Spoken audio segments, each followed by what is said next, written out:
سلام، معكم الشيف لولا.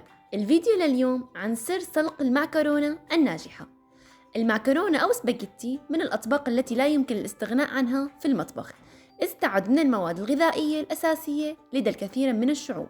وتوجد أنواع كثيرة من المعكرونة، ولكن الأهم هو أنه مهما اختلفت الأنواع لا بد من أن تكون معكرونة ناضجة عند الطبخ، ولهذا لا بد من سلقها بطريقة صحيحة لتكون ناضجة وسهلة عند الطبخ. لهذا يعد سلق المعكرونة من أهم الخطوات التي يجب أن نتبعها لنحصل على معكرونة شهية.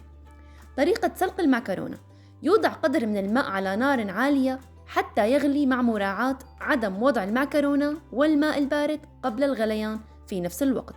وكل كوب من المعكرونة يحتاج إلى كوبين من الماء. ويفضل عند سلق المعكرونة استخدام قدر مرتفع وعميق، وهكذا بعد أن يغلي الماء جيداً توضع المعكرونة في القدر لتسلق لمدة 10 إلى 20 دقيقة حسب نوع المعكرونة.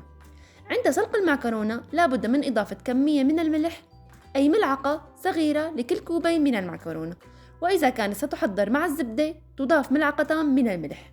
لمنع التصاق وتعجن المعكرونة ببعضها تضاف كمية من زيت النباتي كزيت الذرة أو زيت الزيتون، لذلك تضاف ملعقة صغيرة من الزيت أثناء سلق المعكرونة. كما يمكننا أيضاً إضافة الزيت بعد سلق المعكرونة وليس أثناء الطهي. لا ينصح بتغطية الوعاء أثناء سلق المعكرونة في الماء، مع مراعاة الاستمرار بالتقليب كل 3 دقائق. استخدام الملعقة أو الشوكة الطويلة. تستخدم المعكرونة المسلوقة بعد تجهيز الصلصة مباشرة، أي إن كانت المعكرونة المسلوقة جاهزة يفضل ألا تصفى وتترك إلى حين إعداد الصلصة حتى لا يتغير شكلها وقوامها، ولكن يفضل أثناء السلق إعداد الصلصة وإضافة المعكرونة المسلوقة بعد تصفيتها مباشرة. كما ينصح بتذوقها قبل إخراجها عن ماء السلق للتأكد من نضجها. أنواع المعكرونة ومدة سلقها: السباجيتي، وهو الصنف الأكثر شهرة في الوطن العربي وخاصة في مصر، وهو عبارة عن أصابع طويلة ورفيعة، مدة السلق 12 إلى 15 دقيقة. اللازانيا، وتعود أصولها إلى المطبخ الإيطالي، ويمكن تقديمها كوجبة رئيسية إلى جانب بعض أنواع المقبلات، مدة السلق 15 دقيقة. الفراشات هي عبارة عن معكرونة على شكل فراشات ملونة، يفضلها أغلبية الناس، ويمكن تناولها دون إضافات بعد سلقها إلى جانب بعض أنواع المقبلات، أو يمكن تناولها مطبوخة بالسبانخ أو البنجر، ومدة سلقها 15 إلى 18 دقيقة.